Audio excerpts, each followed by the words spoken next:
আল্লাহর হাবিব বলেন, দুনিয়ার সবকিছু ছেড়ে দিয়ে, পরিবার ছাড়লো, দোকান ছাড়লো, চায়ের স্টল ছেড়ে দিল, দুনিয়ার আরামায়েশ ছেড়ে দিয়ে যেই মানুষটা আল্লাহর মজলিসে বসে গেল, জিকিরের মজলিসে বসে গেল, কোরআনের মজলিসে বসে গেল, আমার নবী বলে রে, সে চারটি ফায়দার মধ্যে, চারটি উপকারিতার মধ্যে ঢুকে গেল। বুঝে থাকলে বলেন কয়টি?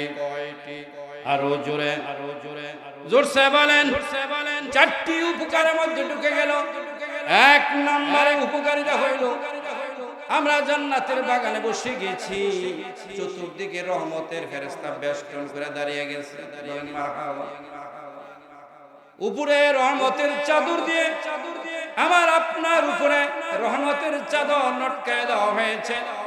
নাযালাত আলাইহিমুস সাকিনাহ, যতক্ষণ পর্যন্ত বসে বসে কোরআন হাদিসের কথাগুলো শুনবো, বলবো, ততক্ষণ পর্যন্ত বৃষ্টি বা কুয়াশার মতো তোমার আমার উপরে আল্লাহর রহমত বর্ষণ হতে থাকবে। এখানেই শেষ নয়, মহান রব্বুল আলামিন আমাদের মতো একটা মজলিস তার সিংহাসনে কায়েম করে ওই সমস্ত ফেরেশতাদেরকে বলতে থাকবে, ফেরেশতারা রে, তোমরা বলেছিলাম মানুষ বানায় না, মারামারি করবে, কাটাকাটি করবে, আজকে তাকায়া দেখো, আজকে তাকায়া দেখো, দুনিয়ার কোনো আশায় না, আমার কথাবার্তাগুলো শোনার জন্য, আমার হাবিবের কথাবার্তাগুলো শোনার জন্য তারা একত্রিত হয়ে বসে গেছে।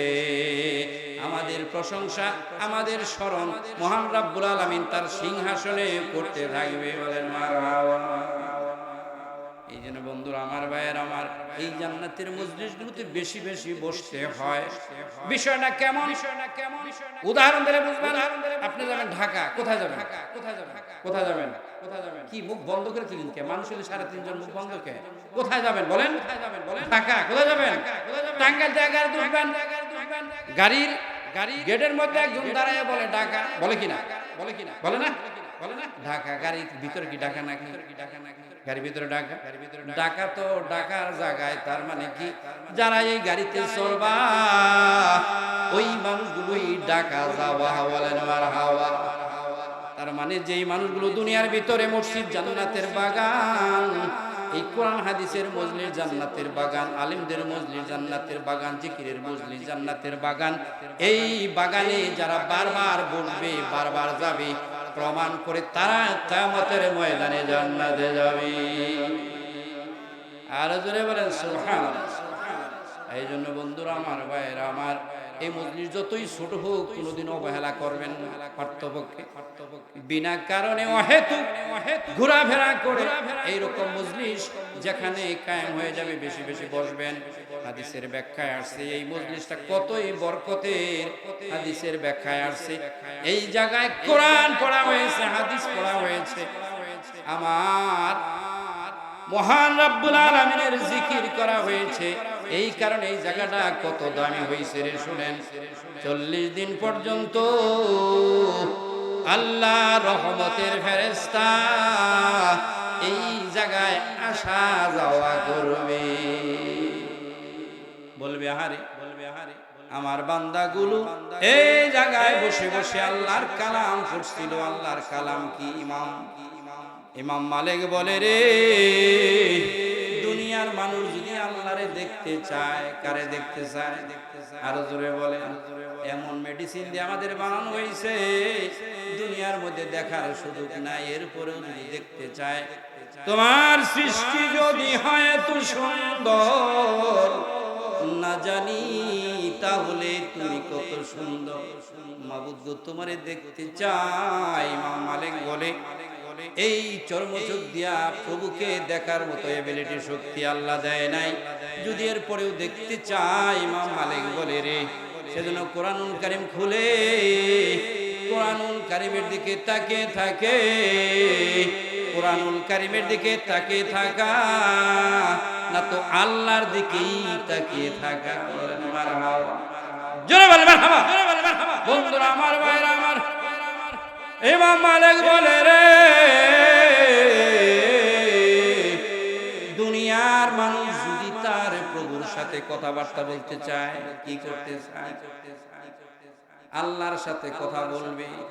সেজন্য কোরআনুল কারীম খুলে পড়ে, কোরআনুল কারীম খুলে পড়ান তো সরাসরি আল্লাহর সাথে কথা বলা।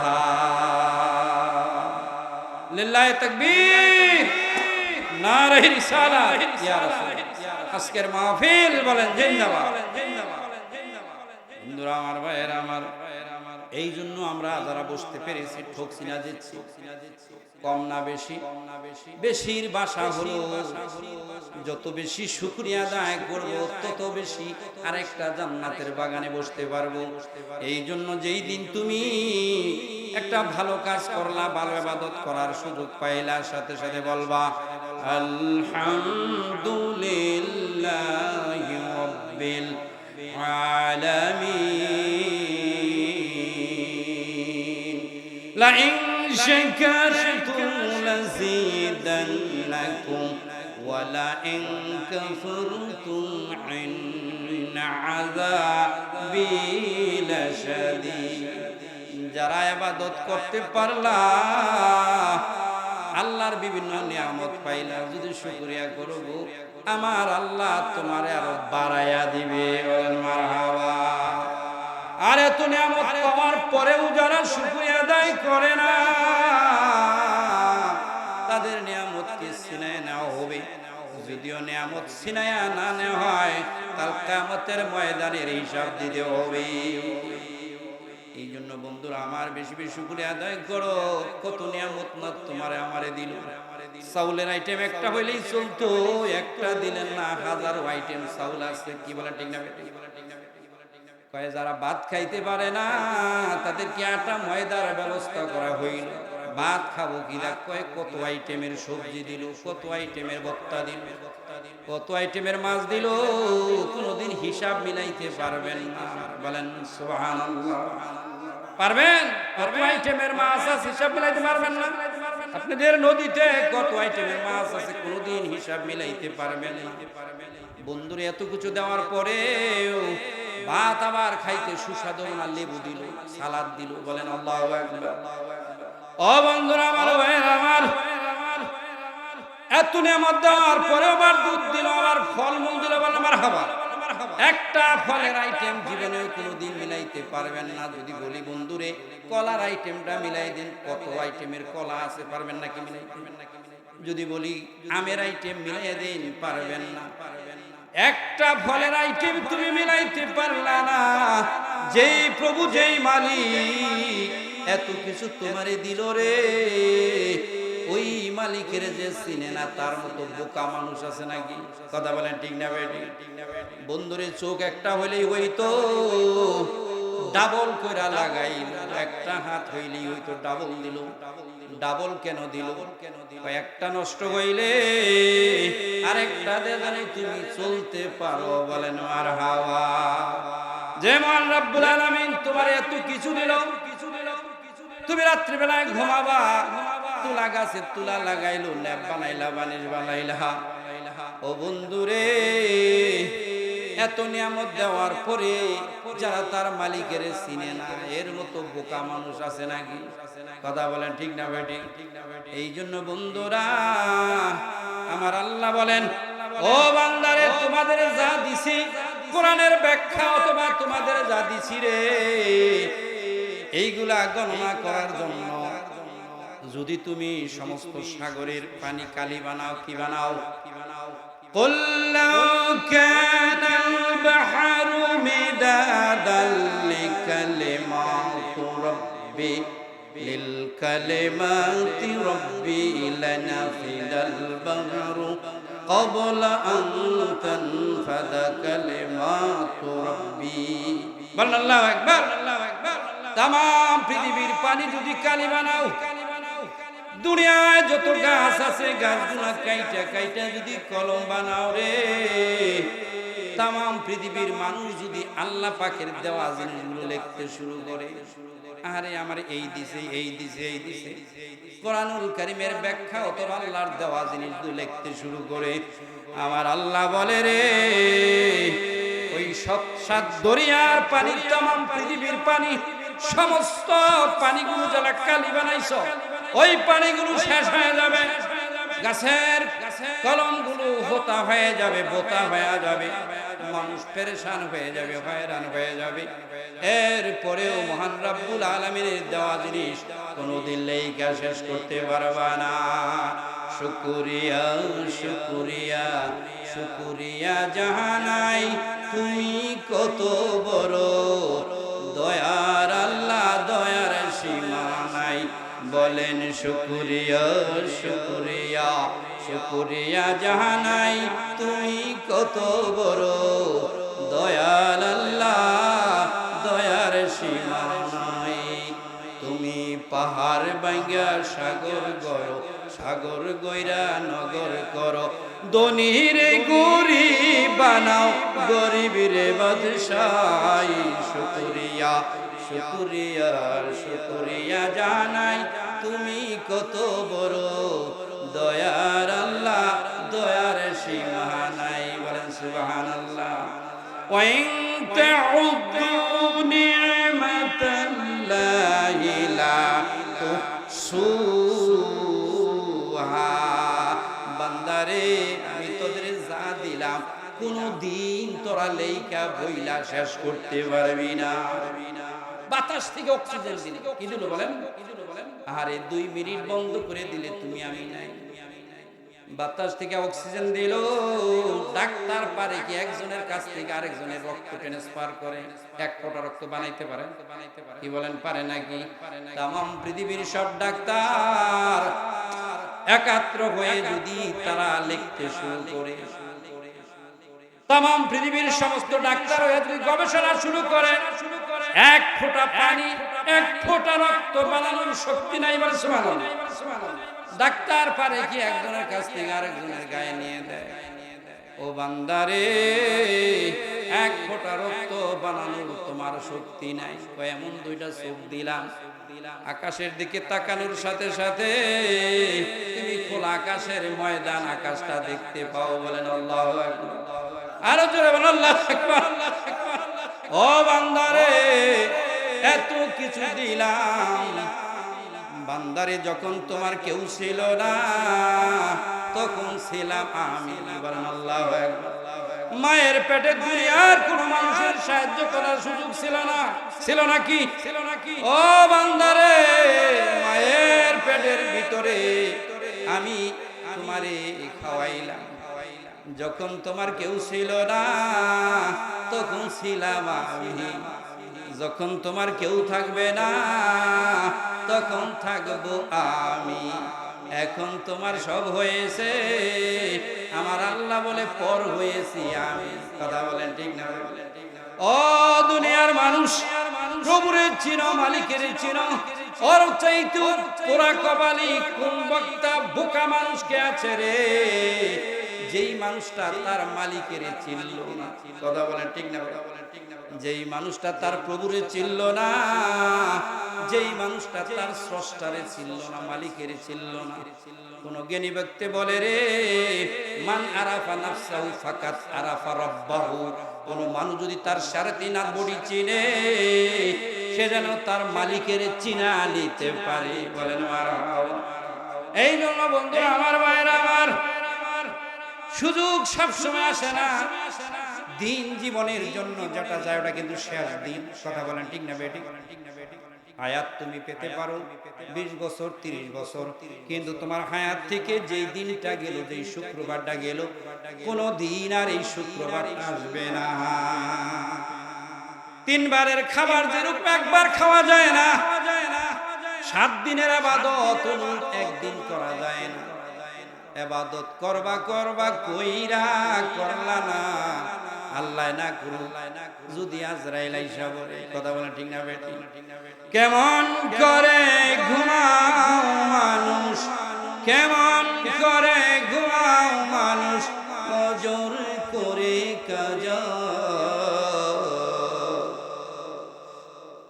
এমন তো হতে পারে জহুরে জানাজা তোমার, এমন তো হতে পারে জহুরে জানাজা।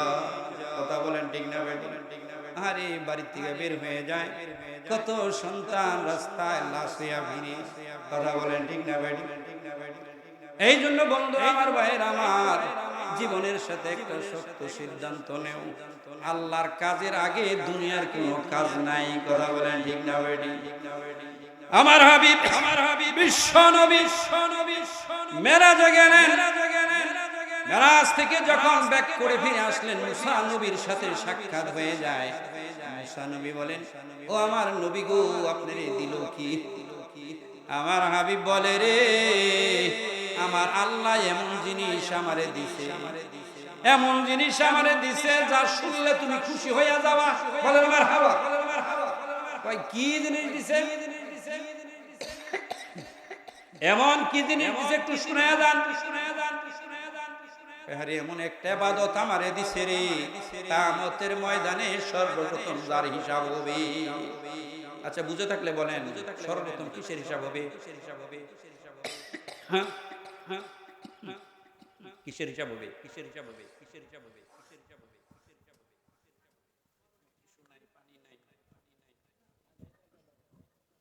বলেন না, কিসের হিসাবে? নামাজের। কিসের? আরে জোরে বলেন না।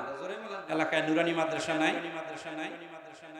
আউয়ালু মা ইউহাসাবু বিহিল আবদু ইয়াউমাল কিয়ামাতিস সালাহ। সর্বপ্রথম নামাজের হিসাব হবে। ও আমার নবী গো, আমার আল্লাহ আমার উম্মতের এই নামাজ নামক হাদিয়া দিছে। বলেন মারহাবা। কয় নবী শুনেন, এমন একটি ইবাদত দিছে যে ইবাদত উম্মতে করলে জান্নাতের চাবি পাবে। কিভাবে বলেন? কিভাবে বলেন? আরো জোরে বলেন। জান্নাতের চাবি পাবে এমন একটি ইবাদত দিছে যে ইবাদতের জন্য আমার উম্মত বইসা থাকবে, ফেরেশতারা সওয়াব লিখবে। বলেন আল্লাহু আকবার। মসজিদে জামাত হবে 5টায়, গেছেন 5:45, এই যে 15 মিনিট বসে আছেন, এই 15 মিনিট আপনার আমলনামায় সওয়াব লিখতে থাকবে। কয় এমন একটি ইবাদত আমারে দেওয়া হয়েছে, এমন একটি ইবাদত আমাকে দেওয়া হয়েছে রে, যেই ইবাদত করলে বান্দার কোনো গুনাহ থাকে না। আমার রাসূল বলেন, তোমার বাড়ির পাশে যারা নদী থাকে 5 বার করে গোসল করলে ময়লা থাকবে নাকি? সাহাবীরা বলেন, হুজুর গো, একবার করলেই তো ময়লা থাকবে না। আমার নবী বলে, রে 5 বার করে গোসল করলে যেমন ময়লা থাকে না, অনুরূপ ভাবে 5 বার করে যদি কোনো ভাই কোনো বোন নামাজ পড়ে রে, তার জীবনের কোনো গুনাহ থাকে না। আল্লাহর হাবিব মরা গাছে ঝুঁকি দিয়েছেন, পাতাগুলো ঝরে গেছেন। আল্লাহর হাবিব সাহাবীদের বলছেন, সাহাবীরা শুনো, তোমাদের সন্তান আছে, ছেলে মেয়ে আছে, চাকরি আছে, ব্যবসা বাণিজ্য আছে, কত কাজকর্ম আছে, এই কাজকর্ম ধাক্কা দিয়া ফালাই দিয়া যদি নামাজ পড়ো, এই বড়া গাছের পাতাগুলো যেইভাবে ঝরে পড়লো, তোমার জীবনের গুনাহগুলো ঝরে পড়বে। ওই ফজরের নামাজ যে জোনা গো বন্ধু করে না, আদম নবী খুশি তার প্রতি থাকে না। জোহরের নামাজ যে জোনা গো বন্ধু করে না, ইব্রাহিম নবী খুশি তার প্রতি থাকে না। ও নবী গো, এমন একটা হাদিয়া আমারে দেওয়া হয়েছে, টোটাল কথা শোনেন, মোট কথা শোনেন, খুশি হয়ে যাবেন। আমার 63 বছর জিন্দেগিতে একবার আমি আল্লাহর বাড়িতে গেছি, মেরাজ করেছি, আর দ্বিতীয়বার সুযোগ নাই। কিন্তু আমার উম্মত যখন নামাজে দাঁড়িয়ে যাবে, নামাজে দাঁড়িয়ে গেলেই তাদের আল্লাহর সাথে দিদার হয়ে যাবে। আসসালাতু মিরাজুল মুমিনিন। বান্দায় যখন নামাজে দাঁড়ায়, আল্লাহর সাথে বান্দার সাথে কোনো দূরত্ব থাকে না, মেরাজ হয়ে যায়। বলেন সুবহানাল্লাহ। মুসা নবী বলেন, হুজুর বুঝছি এত এত উপকারিতা, কয়বার পড়ো না গো? কয়বার বলেন? কয়বার পড়তে হবে? মুসা নবীর কাছে বলতেছি, প্রিয় নবী কয়বার পড়া লাগবে? জানেন না আপনারা? কিছু তাফসীর কয় মুসা নবী 50 বার পড়ানো কয়বার কয়বার আর জোরে বলেন না আর জোরে বলেন না মুসা নবী যে জায়গায় দাঁড়ায় আছে দুই হাত পিছাইছে আপনার তো কোনো অভিজ্ঞতা নাই আমার যে অভিজ্ঞতা আছে আপনার কোনো অভিজ্ঞতা নাই উম্মত যে পাজিরে দুই ওয়াক্ত নামাজ দি সালাম আর উম্মতের কয়েকত আরো জোরে এই দুই ওয়াক্ত নামাজ আমি সবাইরে পড়াইতে পারি নাই 50 ওয়াক্ত নামাজ পড়তে পারবে না হুজুর গো কিছু মনে না করলে আবারও আল্লাহর বাড়িতে যান একটু কমায় নিয়ে আসেন তাফসিরে লেখছে দুই কারণে নবী বড় খুশি হইলেন এক নাম্বারের কারণ ছিল আমি আবারও আল্লাহর বাড়িতে যাব ভাই মুসার পরামর্শ অনুযায়ী আল্লাহর সাথে আবারও দিদার সাক্ষাৎ করার সুযোগ হয়ে যাবে দ্বিতীয় কারণ বলে রে উম্মতের জন্য নবীর বড় মায়া নবীর বড় দয়া আহারে আসলেও তো কথা ঠিক আমি তো আনন্দের জন্য আমি তো আমার আল্লাহর সাথে দিদারের সময় সব ভুলে গিয়েছিলাম বুঝি নাই আসলেও তো 50 ওয়াক্ত নামাজ পড়তে পারবে না তাদের অনেক কাজকর্ম থাকবে এই কাজকর্মরাই 50 তো করতে পারবো না আল্লাহ যদি একটু কমায়া দেয় আল্লাহর বাড়িতে যায় বলেন বুখারী শরীফে হাদিসে ফিসা মাররা 9 বার গেছে কয়বার আরো জোরে বলেন 9 বার গেছে প্রত্যেকবার 5 বার করে কমাইছে গেছে 9 বার কত কমাইছে মারহাবা কত 45 কমায়া ফেলছে মুসা নবী বলে রে নবী আরেকবারের জন্য যান আল্লাহর হাবিব দুই কারণে আর গেলেন না বুঝে থাকলে বলেন কয় কারণে দুই কারণে আল্লাহর নবী আর গেলেন না এক নাম্বারের কারণ হইল নবী বলে রে মুসা আমার লজ্জা লাগে বলেন সুবহানাল্লাহ আমার নবীর বড় লজ্জা ছিল কয়েকটা কাজের জন্য কয়বার যাওয়া যায় গেছি 9 বার কয়বার এটা কাজের জন্য কয়বার যাওয়া যায় তুমি তো বলতাছো আমার তো ভালো লাগে না আরেকটি কারণ নবী বলে মুসা রে 9 বারের অভিজ্ঞতা দিয়া মনে হয় প্রত্যেকবার কমাইছে কতবার আরো জোরে প্রত্যেকবার কমাইছে 5 বার আমি যদি 10ম বারে যাই পূর্বের অভিজ্ঞতা দিয়া মনে হয় কয়বার কমাবে বাহ এইবার সুন্দর বুঝতে পারছি কয়বার কমাবে কয়বার আহারে আবার যদি আমি আল্লাহর বাড়িতে যাই 5 বার কমাইলে তো জিরো হইয়া যায় আমার উম্মত এই মহান ইবাদত পাবে না অতএব আমি আর যাব না আল্লাহু আকবার বন্ধুরা আসছিলাম বেড়াইতে আপনার সাথে সাক্ষাৎ হলো কথা হলো জুমার নামাজও পড়লাম আপনাদের কাছে প্রাণ ভরে দোয়া চাই আপনাদের জন্য দোয়া করি আল্লাহ যেন আমাদের সকলকে হেফাজত করে প্রিয় নবীর দিদার নিয়ে বারবার মক্কা মদিনার মুসাফির হয়ে জীবন